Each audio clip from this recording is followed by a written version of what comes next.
So Sam, the next thing I want to talk about is focus. Now I know for me personally, like focus has always been one of those things where it's a constant struggle and I'm always getting like improving upon it, but like how did you get to the point where you can do 12-hour days and just sit there and focus without getting interrupted, without having things distract you, and really get what you have to do on your war map done for the day?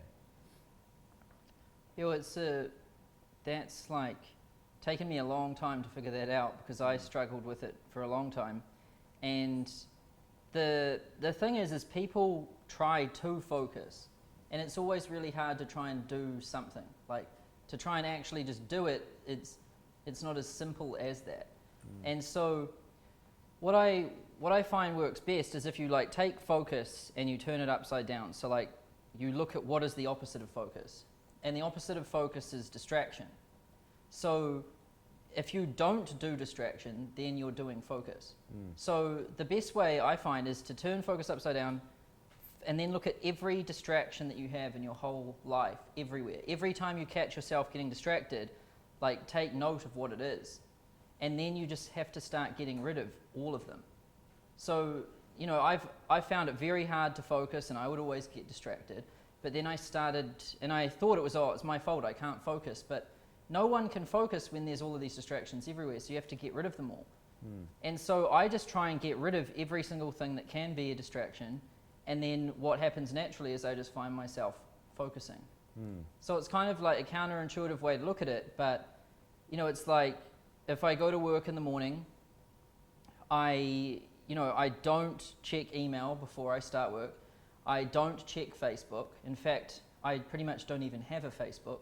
I don't have a Snapchat. I don't have like an Instagram. I don't have any of these things. And then on my phone, I have about 3, or I think I've got 4 apps. And even though I only have 4 apps, I still turn my phone on airplane mode and put it in my desk drawer and close the drawer. Because even if I can see my phone in my peripheral vision, even if it is on airplane mode, it's still a distraction. Because still my brain's kind of like getting an itch to kind of go over here and check it.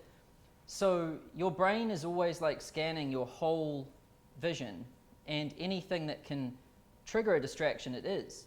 Even if you have a lot of self-control, it's still like stealing the focus away. So you've just got to try and get rid of everything, like even down to in the morning, like what clothes do you wear? You know, I just started wearing like the same thing pretty much every single day. Just like the same shoes. I've got like 4 pairs of like the same shorts. I've got like 10 t-shirts, which are all the same brand and same size. And you know, just that's another thing to do, because that's less distraction again, because you don't have to think like, what am I going to wear? And another huge one was like getting rid of chores, like, you know, getting rid of having to clean the house, like having a cleaner. That's another huge thing. And then getting rid of having to cook, like getting a chef in to do all of that. Then they do all the dishes and everything as well. You know, it's to really focus like at 100%. Well, I've never even achieved that, so I don't know what that's like. So to focus like at your best, you have to get rid of everything that isn't focus. Yeah, I mean, I think most people would be even happy with 80%. Like even if you could just focus 80% of the day, that's like I still don't even think I do that. Right, I don't think I do either. Like, but that would be probably about as good as you could get, I would assume. We don't know how good we can get. Like, just to look at like the best people in the world at their things, they've focused on that thing more than anyone else. It's like Michael Jordan's focused on basketball more than anyone else. And then, and you know, you hear stories about like people like Kobe Bryant and stuff. When all of his teammates were out partying, like buying Lamborghinis and drinking and all of this stuff, he would just be at home watching basketball DVDs, just studying games. You know, the best people of all time in their different crafts, they haven't gotten distracted. Like even when they're making a lot of money, they don't care about the money. They're still focused on the game. Got it. So how do you weigh your decision then when you bring something that can remove a distraction in your life, say a cleaner? Like how do you value your time and the cleaner's time in order to know, yeah, I need to get a cleaner because an hour spent doing this makes my business go a certain direction, as opposed to me cleaning and then having that break of focus? I think if you're making like 50 grand a year, pretty much you should have a cleaner. because that's one of the lowest value things that you can do if you can, is cleaning, because other people are willing to do that for almost nothing. So I think even if you're making like 50 grand a year, you should have a cleaner. Got it. And how's that work for you guys? Do you have someone that comes over like once a week, every day? Twice a week. Twice a week. And now is the benefit of having a cleaner, is it not just the actual time that you spent cleaning or thinking about it, but is it more to do with like if the apartment were to be dirty when you came home and you would just constantly be thinking about that even if it wasn't cleaning? Is it more that time sucked too, or is it the actual cleaning? It's everything to do with it. It's not just the cleaning, it's thinking about the cleaning and everything. Once someone's taking care of it, you can just let it go. It no longer occupies any space in your brain. Got it. If something's dirty, you don't even care. You just keep walking because it won't be, like, in a day. Right. So that's more of the methodology, is like eliminate the things that you even start thinking about, even if you're not actively doing the So the cleaning thing. the cleaner is a good example for people if they're already making money. But it's not going to work for people who are, just getting starting, started. right. Because their money is really valuable to them, and time is more abundant. You start to get cleaners and chefs and things like this when time is more scarce than money. So, when you're starting out, you've got all this abundance of time, but not much money. And when you develop more, you've got all of this money, but no time. Right. So you start trading time for money. Got it. But in the beginning, you're trading your time for money. You see what I mean? It flips over. But, so maybe the things where you have to pay other people for, they don't really come into it early on in the equation. Paying people to get time back is like when you're making money. In the beginning, it's more about cutting anything out of your life that isn't necessary or doesn't contribute towards your goal. So you've got to like come up with your goals. Where do you want to be in 1 year, 3 year, 5 years, whatever. If anything doesn't feed any of those, get rid of it. Yeah, so like you said, at the very beginning when people are starting, oftentimes they have maybe more time than they even know to do with it, because they have they've gone through that audit of their life and found so many distractions that if they were just to simply take those off the table, they might not even know what to fill it up with business activities. So it's really just getting to that point where you no longer have enough time for business activities in your life. And then at what point, besides like the external things, when do you decide to hire like an employee for the first time or an assistant for the first time? Like what did you have to get to before you realized that was a good decision? It's really as soon as you've got to be profitable first of all, and you're doing things which like aren't moving it's like not making the boat go faster. That's like a good like analogy for it. So like, let's say you've got a boat, there's like maintenance things that you've got to do to the boat to make it keep going, right? Like change the gas, the oil, whatever. But none of those things make it go faster. And so often what happens is you're just, if all you're doing is maintaining the boat, well, it'll keep going, but it's never going to go faster. So you want to always think like of tasks in two categories. Does it make the boat go faster, or does it just maintain it? And if it maintains it, give it to someone else. And if it makes it go faster, you should be doing that. But often what happens with entrepreneurs is their whole life gets sucked up by things that don't make the boat go any faster. And then they're just stuck on a perpetual wheel, which never like ends. Because they're wondering why their business isn't getting better, and they don't have any time. And nothing's going to change if nothing's improving the business. Right. Got it. That makes sense. And when you sit down and you find those blocks of time that you can really focus, how often do you typically go before you take a break? Can you go 3 hours? Can you go 5 hours? Can you go a whole day without getting up? Like what's that look like to you? And when do you start to get into the groove? Like, can you even achieve focus in less than 10 minutes or 20 minutes? No. Like there's depths of it. Like you can't get into your absolute peak focus until you've gone through the gears to get up into that zone. And to get into that zone, for most people, it will take 3 hours to really get there.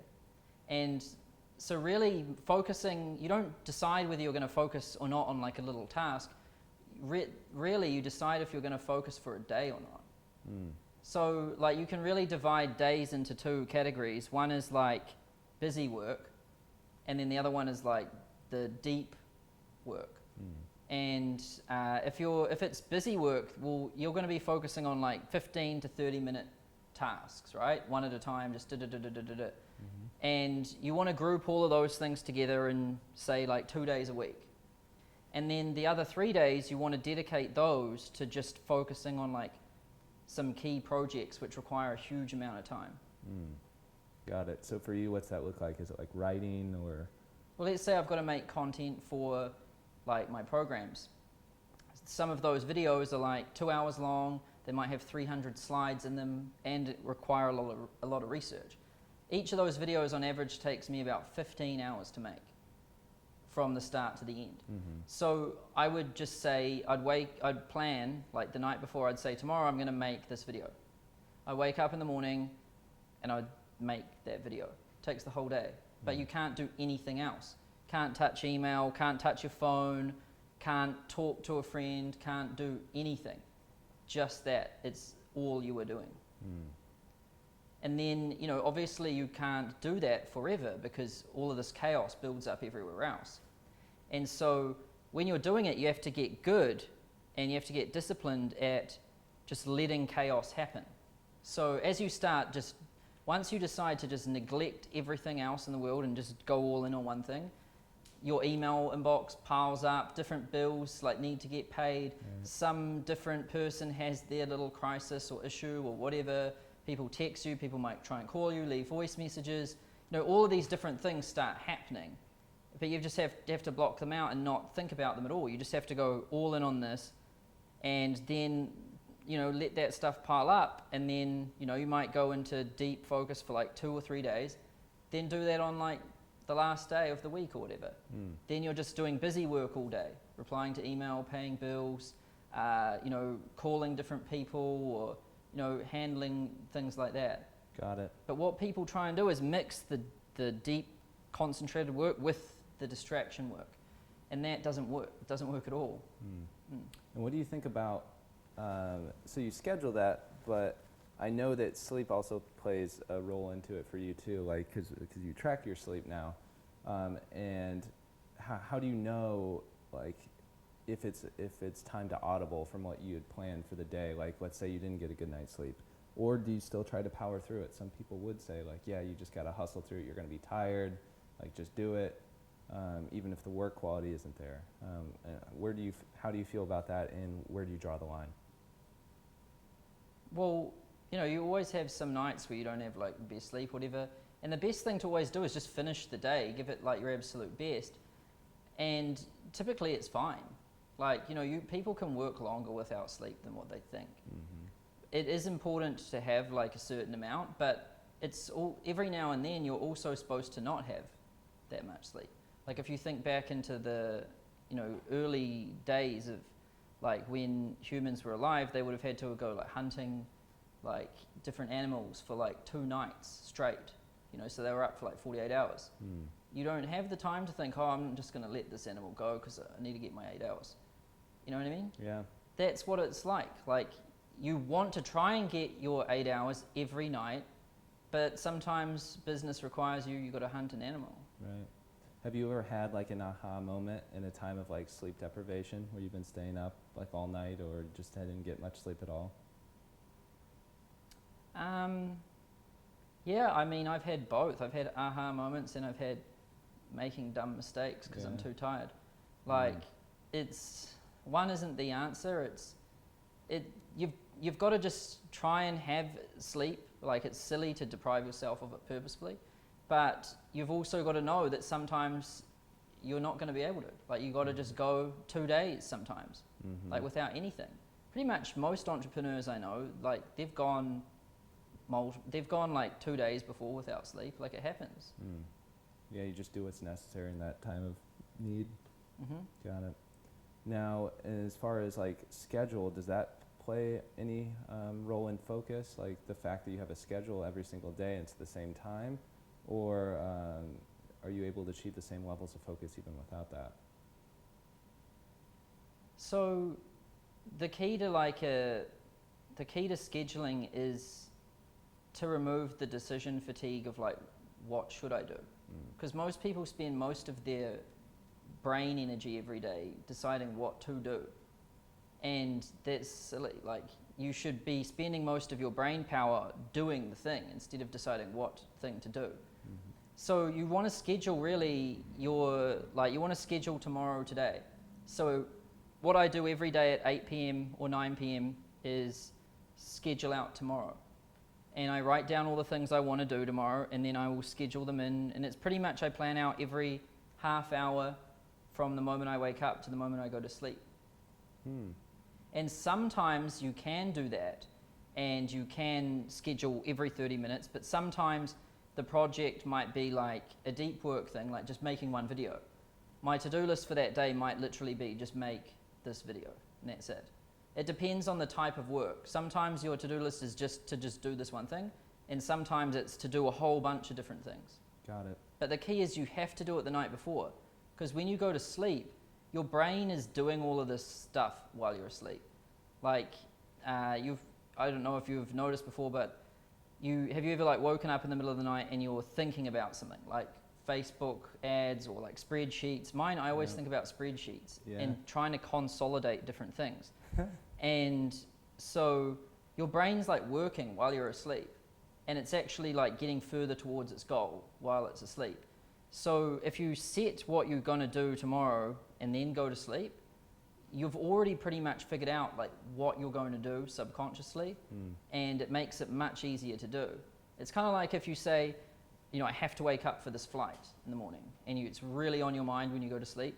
You go to sleep, bam, you're just up. Right. That happens to me all the time. Like that's that same thing. Like that same thing when you say I have to be up by this time. If you set like your to-do list the night before, you achieve the same thing. Got it. And at what point do you know if, let's say, the day just doesn't go as expected, and you're getting towards the end of the day and you haven't achieved everything that you wanted to in that specific time frame? Let's say like 9 p.m. you're supposed to be done. Do you continue to push to get those things done, or do you regroup in that time period and replan those things out for the next day or the next week, or how's that look? It depends whether the thing has to be done or not. Like, if it's mission critical, right? Yeah, maybe that's a better question is, how do you prioritize your tasks? Do you put the most important ones at the beginning of the day or at the end, or does it matter? Or is it? I'll put the most important ones first, like every day. They come right at the start, and I'll always be working on the most important thing now. But sometimes you get started on a task and it's not done by the end of the day, and it didn't go as you planned. Like, that happens all the time. Plans like always change. So, at the end of that day, the decision to keep going and stay up late, or just to go to sleep on time and then wake up the next day, it totally depends the urgency of the thing. So like, I'll give you an example. If let's say our merchant account and billing system goes down, right? That means no revenue can come into my business. It's just stuck. If I had the ability to fix that thing by staying up late, then I would stay up late. And I wouldn't care about throwing my routine out of whack, because that's like mission critical. If we don't do that for a day, we lose like a serious amount of money, because every day counts. And that's really important. But if I'm making a video and I haven't left it into the absolute last minute, then it's fine if it goes over. It's better just to get the proper night's sleep. You've got to really evaluate these things. I mean, most of the time, if you've got a schedule and you're working on things and you haven't been irresponsible and left them to the last minute, most of the time things can wait. And that's the key, is to work on things early, because then if they don't go to plan, it's all right if it goes another day. Got it. So going back to kind of what we talked about at the very beginning of the video is, like, no one can focus at 100%, and you said even that you're still working on it. What are ways that you're trying right now to like improve your ability to focus, or things you've experimented with that you've tried to improve your ability to focus? So it's just starving. The key is to starve distraction and starve compulsions. So the things that break people's focus is compulsions and habits and distractions. And once you've done these things a lot, like a big one which everyone has is just pulling their phone out of their pocket, unlocking it and checking it. And there's probably a few apps which they check in sequence. Yeah. There's probably like email, then it might be Facebook, then it might be Instagram, then it might this. They'll even have a sequence, right? And so their brain is just trained. Every time they do that, it goes like a synapse fires, bam, goes through the different like nodes in the brain, and it burns like a cable like in your brain every time you do that. And the more times you're doing it, the cable's getting thicker, thicker, thicker. That means that whenever the brain fires that piece of electricity, it's just going to go like down that path because it's the path of least resistance. Like those are all the things that people are fighting when they're trying to focus. Because let's say they're focusing on one task, then they've just got this urge which just comes out of nowhere to pull their phone out and look at it, right? Or they're focusing on this and then they've got this urge to check their email. And sometimes these things will happen and the person's done it before they even catch themselves doing it, because it's that ingrained into their brain. And so really what everyone's got to work on is starving the distraction and feeding the focus, because you can't fuel focus without starving distraction. It's more like you don't get good at focus, you get good at starving distraction. And you're getting rid of all of your compulsions. Like some people, they've got to have a smoke, or they've got to check the news, or they've got to check their phone, or they've got to text someone, or they have to grab something to eat, or they have to go get a coffee, right? All of these things which you can feel like bubble up inside you in the middle of things. Right. You got to get good at catching the feeling and being like, well, this is what I want to do, but nope, just back in. And then it just keeps happening, and you have to be pretty self-aware to catch it in the first place, because most people feel it and then they're doing it. Yeah. Then they don't even know how that happened. They just were doing it. Right. And so you've got to be able to catch it. You've got to be able to catch it before it happens, and then have the discipline not to act on it. And then you'll notice the more focused you get, like the better you get at it, you start noticing even thoughts. So forget about like compulsions and habits and actions. You'll be focusing on something, and then you might just think about something when you were like 12 years old, and you're just like, what the hell? And then you're just like straight back in.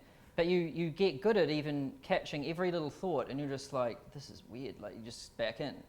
Then another weird one, back in, and then the more you get good at just noticing the thing, and then just shutting it off and giving it no thought, no respect, nothing. Like most people identify with their thoughts as important things. Like, oh, I thought it must be what I should do. Or I thought I should look into this. Right. Or I thought this. Thoughts don't mean anything. They're just like, you are better to like not associate with your thoughts. Like just let them starve to death. Because the more you let them starve and the less you entertain them, they just start fading off. They're like, it's like imaginary friends. It's exactly the same concept. Like, how children have imaginary friends who they play with? Right. Once they stop doing it as frequently, the friend dies. And then it's gone. Yeah. And all a thought is an imaginary friend. So you've just got to starve them out. Oh, that's really interesting. So it sounds like you can recognize those pretty well in your own life now, but for someone just starting, it's probably pretty hard. Now that they know, they might start seeing it. But did you ever do anything like journaling, like sitting down there and every time you got distracted, like write down what it was, just so you could kind of get a sense of like what was distracting you on a daily basis? Or do you find that would be useful most people for other know. people? Most people just know? Most people know, and they don't want to get rid of them because they're attached. Like, imagine if someone was like, oh man, I want to focus. And I'm like, all right, give me your phone. I was like, all right, first I'm going to get rid of Instagram, then Snapchat, then Facebook, and then all of these things. The person is going to be almost in tears. A lot of people would be in tears. Right. Some people might say their life, you just ruined their life. Yeah. That's true. That's typically what like teenagers tell their parents when they take their phone away. Yeah. Yeah. But like the smartest, most successful people in the world don't use their phones. There was an article you showed me the other day of Jeff Bezos. He doesn't check his phone. Yeah. At all. Pretty much never. So like, there's movie directors too. like, I think it's Christopher Nolan, he like doesn't even have a phone at all. That's interesting. Just doesn't have one. And most of the pro businessmen I know will never answer it. And if you do call it, it'll just go straight to voicemail. And even the voicemail will just say, I don't use my phone. Right. So like, you know, they really good businessmen and really good people in any field, they block out the distractions.